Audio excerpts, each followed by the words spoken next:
Roll the intro. Welcome back to episode 22 on the Yard Stop podcast.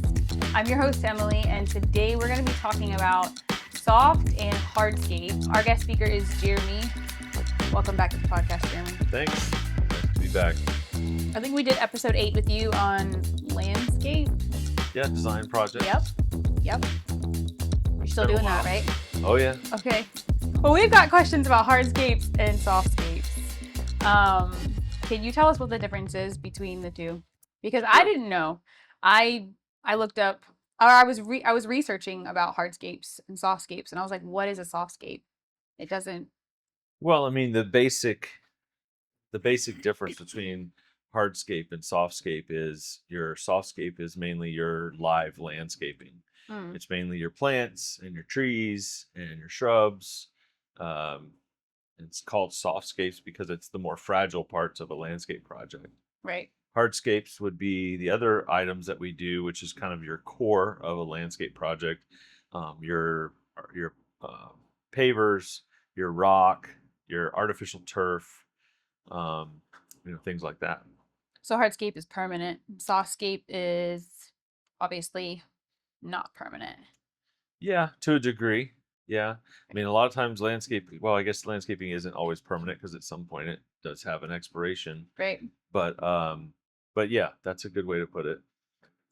Is one more cost effective than the other in the long run? Ooh. So I mean, pavers are expensive. Sure, yeah. Artificial turf. Most of your core products, that's kind of the foundation of a landscape project, is where a lot of your heavy costs come in. Right. But at the same time, those heavy costs come with lower maintenance going forward. Where with your softscape side, you usually have to do a certain amount of maintenance. Yeah. Treatments, trimming, fertilization, watering, all those things. And on the hardscape sides, where it costs you a little bit more money, those things are there, and you typically have very little maintenance in the future. But you do have some, like if you do pavers, you'd have to pressure wash every here and there. Yeah, depending on the environment. Right. You may have to clean them. Some people seal them. Some people prefer not to seal them. You may have to, re-infill sand every few years, something like that. Right. What's the maintenance on artificial turf? Well, because especially if you have pets, I often wonder that. People that do dog breeding, they'll put down artificial turf, and I'm like, how do you clean that? Like, how do you maintain that? That's a great question. Actually, that's a very popular question. I've had that twice this week already. Really? A lot of people are starting to turn to artificial turf because they feel like that their pets, especially dogs, have various sensitivities to weeds and grass and like fleas too. Yeah, Sand fleas. So they look down the artificial turf avenue and that they ask the question, how do we clean this with our dog? Well, there is special turfs available that we install and sell that are very permeable, especially for urine. And you simply hose it off. You can blow it off, sweep it off. And a lot of our turfs now carry 10 to 15 year warranties. Nice. Tell us more about the warranty. Well, the warranty would cover fading. It would cover, the blades of the turf falling off or breaking. Those are the main two warranty problems. Right. Buckling and bubbling in the turf, which we don't see very often. Right. It does happen if something moves underneath the surface of the turf. But if you look at how much turf is used on ball fields, for example, your college and professional ball fields, so many of them are artificial these days. Even high school fields, there's a lot of high schools that are putting artificial turf down. And you look at the abuse that those turfs take, they've kind of set the standard for us to be able to use, durable quality products in home and commercial grade applications like we do. Right. So you said artificial turf is becoming a lot more popular. Lots of people are doing that. Would you say that's one of the most popular hardscapes? that people choose? It certainly is becoming more and more popular. Hmm. Over the last 5 or 6 years, personally, I've seen it become more and more part of the conversation. Just this Right. just this week alone, it's only Thursday, I've had 3 different customers that specifically are looking to do artificial turf, which a few years ago, if I had a customer or two a month that wanted to talk about artificial turf, Yeah. that was the norm. And so it's definitely becoming a more and more popular conversation. Right. Um, but Why is it so expensive? artificial turf isn't just the artificial turf. The buying the turf itself Right. isn't the expensive part of the project. Hmm. There's a lot of prep that goes into doing an artificial turf project. The ground beneath it has to be uh, prepped in such a way that it still has some form of permeable, water retention runoff. Um, we use certain types of uh, concrete products, rock products, infill, aggregate that all goes into the installation of the turf, which makes it this nice, smooth, soft surface when we're done. Right. And that's where the cost comes in, not to mention the labor costs. Wow. It's an art. It's an art to, just like pavers. It's an For sure. art to install pavers, to do it correctly anyway. Yeah. It's definitely an art. I actually saw a paver project this week that we were asked to add on to. Okay. That we did not do the install of the pavers of this project, and um, several years later, the customer now wants to add on. They've called us to come and do that, and quite honestly, our installation's going to look a lot better Yeah. because it is an art, and you can get people to install pavers that aren't necessarily quite the paver artist. I mean, you can take just average pavers and do a great install job and make them look fantastic.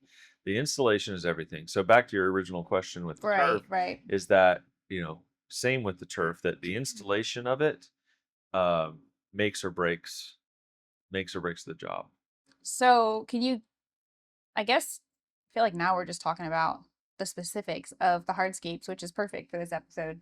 Um, so can you really quick just walk us through then what the install looks like for the artificial turf? And then we can go to Sure. pavers too. Yeah. So with an artificial turf installation, um, of course, it depends on the environment that we're installing it in. Not all environments are the same. Right. Um, Meaning that we could be starting on a hill, we could be starting in sugar sand, we could be starting over hard pack clay, or it depends on what the ground is below it. Okay. And it also depends on what kind of turf we're putting down. If we're putting in a surface that's just for casual use in someone's yard, that installation would most times be a harder packed, um, fine base material that we would, grade, level, and compact. Like for a putting green or like Yeah, a a mini putting golf green. Yeah. course, For definitely for a putting green, those are it more would be a hard. hard packed Right. surface. But even for your casual use in your backyard, if you were going to do that, it would still be a nice leveled, hard packed, fine base material, Right. usually 3 to 4 inches worth. So we have to excavate that area several inches deep and create that several inch bed Hmm. to install these infill materials, level it, pack it. Do we level it with clay? Like, do we put a what is it, crushed concrete or concrete fines? So, Do we well, lay that like down first? concrete fines is a common use in those type of surfaces, putting greens, Right. casual use. When you start talking about pet surfaces, you would use more of a small rock base underneath because it's a lot more permeable, so that things like urine and things that stink with animals Okay. will Be go through absorbed. and be absorbed into the ground, and makes it disappear, better. And like slightly off topic, but like, is that sanitary? Like, It is. It's a I sanitary. always think about that with artificial turf. I'm like, Yeah. that's like, Well, the not turf great. doesn't necessarily absorb those materials. So from that aspect, it's not like if a dog urinates on the turf, it's going to absorb it and hang on to it. Hmm. Um, at least most of it's not absorbed. The majority of it will go down into the surface, in Okay. through the rock into the ground and absorb. Right. And there's also products you can use to keep those surfaces in a heavy pet environment. You may want to use some, products that help keep the smell down. Right. But in an average backyard where a family may have one dog, two dogs, Right. um, that's typically not a problem. So is it the paver base or clay or whatever you use to kind of level and harden it out? And then do you put weed cloth underneath? How do No. you keep weeds from growing up? Is Well, that a thing? typically speaking, you don't have that problem. Once it's all Right. compacted underneath and it's prepped properly, weeds are going to be at a minimum. Not to mention the Yeah. thatching that the turf is uh, made on is Right. very tight, so it does sort of become a weed blocker and keep weeds at bay. Right. Do they make sprays like to clean artificial turf? Can you clean it, like hose it down Yeah, or there wash are and clean it? Like, sanitizing sprays that you can purchase okay, um, that will help with odor, you know, um, with like with anything. sanitary issues. Yeah. But I mean, you can also go out there with a soft brush, almost like something you would wash a car with, Mm-hmm. a soft brush and soaps and clean it if it became that big of a problem. I Right. would say most people don't ever do that Oh, because probably you not. don't really need to. Yeah. But if it did, you can certainly clean it. Yeah. I don't know if I would want artificial turf in my yard, but maybe that's just because, I've never had it. Well, it's not for everyone, but Right.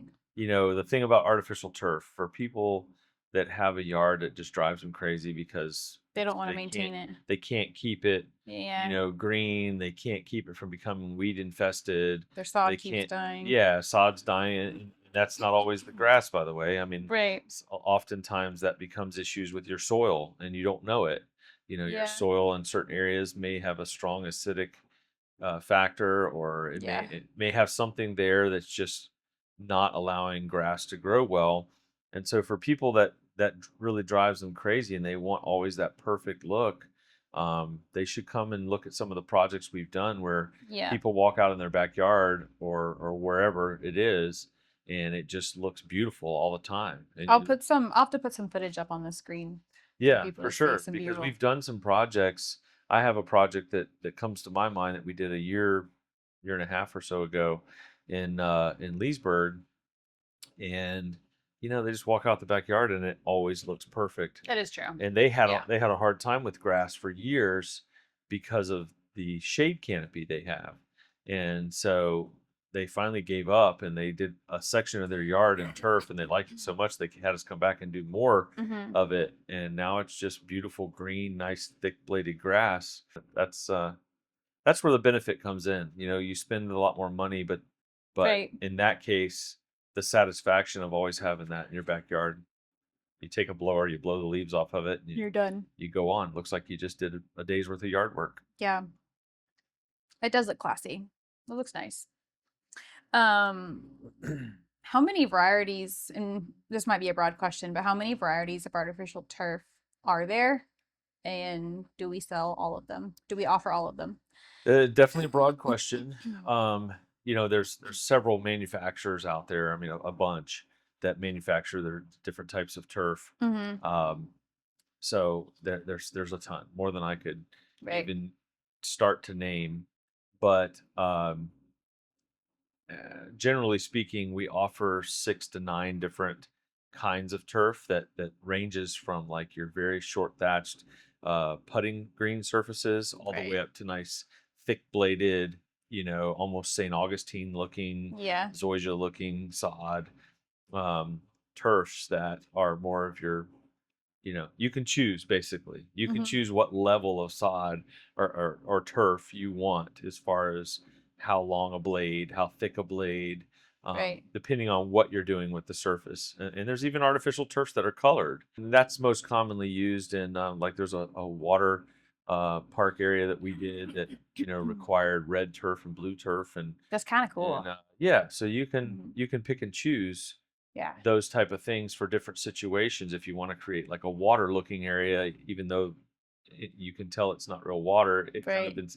insinuates that. Or Mm-hmm. sand bunker looking turf, if you have a putting green, you would obviously use a white in that area. So you have all of that, but Right. as green turfs go, we have 6 to 9 different types Yeah. of turf to choose from. Nice. I feel like you would see colored turf at like Disney or something. Absolutely, yeah. All the theme Like, parks have areas yeah. where they use different colors of turf. A lot of your splash pads and city, county park areas that use artificial turf will Right. use various colors. Um, So you can almost put it anywhere. Like it's not restricted to yeah, like it's really not restricted to sun or shade because it's not real. that's right. But it'll fade more in the sun, obviously. Yeah, yeah. If it's in direct sunlight, Right. eventually it will. But Right. um, yeah, there's no restriction really of where you can use artificial turf. There's definitely grade qualities though. Oh yeah. So I mean, we've had people that have asked us to install turf that they bought from Lowe's, and I didn't know those offered that. yeah, they offer rolled Okay. turf, but Nice. quite honestly, it's not the same. It's not the same grade of turf that we would typically sell. Real quick on the turf is that that's why we can give 10-year and 15-year warranties Oh right. because of the grade of turfs that we use. Right. That's where the costs come in, and people say, "Oh my gosh, this is so expensive." Well, it's a get what you paid for type of scenario. Yeah. You can always save money and buy a less expensive turf, but you're also sacrificing warranty, and a lot of times you're sacrificing the install, depending on who Right. that is, Yeah. because a lot of your really good installers don't want to install cheap turf Right. because it reflects on them. The cheap turf won't stay as straight; it'll buckle, it'll do different Yeah, I've things, seen some and, not and so then good that thing. reflects on the installer. So Yeah. that's where the cost comes in, and that's where we have to uh, help our customers understand that there is a cost to quality, Yeah. and we choose quality over necessarily trying to be the cheapest option. We want Right. to make sure that when it's done, that even if they spend a little bit more, they're looking at it going, "We hit a home run here." Yeah. It'll be So, better in the long run. and that also reflects on pavers. There's certain Yeah. brands of pavers that we just don't mess with, and it's because of we have seen it ourselves, known problems that continue to reoccur, Right. and so for that reason, we choose to only sell what we consider to be the best product. Right. And again, that often reflects in price, but we choose to have less issues, Hmm. going forward with the products, and so therefore we choose the products that we know will last. Can you give us a list of everything we offer hardscape? Yeah. So from a hardscape perspective, that would include like pergolas, roofing structures, fire pits, outdoor kitchens, um, which that's wild to mild, or mild to wild on that. That you can come up with your idea how far you want to go with Right. an outdoor kitchen. Obviously, pavers, artificial turf, hard bed walls that we would create out of different block and stone materials, Like a boulders, right. rock, various types of rock and granite that we use in beds and areas of the yard. Fountains. Fountains are hardscape, right? Fountains, Even though yeah. it, Anything that's a solid structure, we do all of it. We stock all of it. we stock it all. We do. We carry it, and we're prepared to help a customer design where it should go and make that come to life. Right. How do hardscapes and softscapes complement each other? Like I feel like as a designer, you mostly always put the two together when you're doing a project or, a landscape design for a customer. Um, It's actually a good question how they work together, because twice this week already, I'm in the middle of a design for two different projects. One's a backyard project. The other one is a oh nice. large condominium Yep. that has a common area for the owners of the condominiums, and it's a large area of pavers at this particular project that is around a pool area. And it when we came up with the hardscape side of it, it it was going to look very plain, Hmm. even though it certainly gave them the usable space. Without some softscapes, it looked very bland and commercial. So, to kind of bring your question to life is to have some softscapes or some plants and mulch and Right. and a few little trees or whatever implemented into that plan changed the entire look and really softened it up Yeah. and made it feel more at home rather than just a commercial space to use. Yeah. Same goes for the backyard project that I'm designing right now, that the customer wants pavers, turf, and rock, kind of a campfire sitting area Hmm. out of rock and a patio, and then artificial turf, mainly because they don't want to fool with The sod. having to keep up They with don't. sod anymore. They don't love the sods. No, Not at so they're all. creating this backyard space that's going to be no grass at all. And but again, when we got done creating the design of the areas they wanted, we really had to focus on putting some softscape plants and small trees around it to sort of bring the creativity to life and make it feel nice and soft and inviting. Right. Yeah, I went out to a job a while ago and it was mostly all hardscape. It was really cool though. It had like stepping stones, a bunch of, I think it was pea gravel laid around the plants and around the boulders. And there were some plants, but there was it had artificial turf. It looked really nice, but without plants, it kind of feels like a desert. That's I right. think you need both Yeah, to complement absolutely. each I other. mean, they absolutely work together. I have I can't think of a project that I've ever been a part of that we did hardscape only, Yeah. at least without it looking very kind of cold and just kind of Yeah. plain. Right. The softscapes always brings the whole project to life. Yeah. It's kind of like building a new home and not putting any landscaping around it. That's really sad. You can build a nice big beautiful home Yeah. and any scale of home you can imagine. And when you don't put any landscape around a new home, it just kind of looks unfinished and Yeah. looks very bland. Right. And so, you got to have that complete package. I agree. If that's what you want. I guess it's all about what the customer wants. That's true. Depends on what your I vision guess is. that's an opinion, but Yeah, that is. That's our I might be a biased little opinion. partial, but your house looks plain if it has no landscaping. It needs a little something. Well, I feel like we didn't get to talk a lot about pavers, but that's okay. We can always do an episode on that. Maybe I'll get Alyssa in here. You want to throw some thoughts in on pavers real We quick can or throw no? some thoughts in there. What do you got? Well, there's something that I think I hear a lot when it comes to pavers is that there's a right way and a wrong way to do pavers. So I'll give you a couple references. So recently, I was called to a home because the family purchased this home. It had a bunch of pavers already, mainly in the driveway, and it was a mess. The pavers were all cracked and Yeah. and broken, and they were like, I don't think the pavers are really that old, and they weren't. I mean, if I had to guess, they were 5 or 6 years old, Right. and it was just a mess. And so I started looking into it, and they used a 30 millimeter paver on this driveway, which is like barely over an inch thick, and they're what I would consider patio pavers. Mm-hmm. So, for reference, we never use a paver that's less than 60 millimeters unless we have to, unless there's a reason we have to use a 30 millimeter paver. Um, and the reason we do that is because a 60 millimeter paver is a lot more durable and typically speaking, allows you to have a lot more guaranteeable Right. surface to use.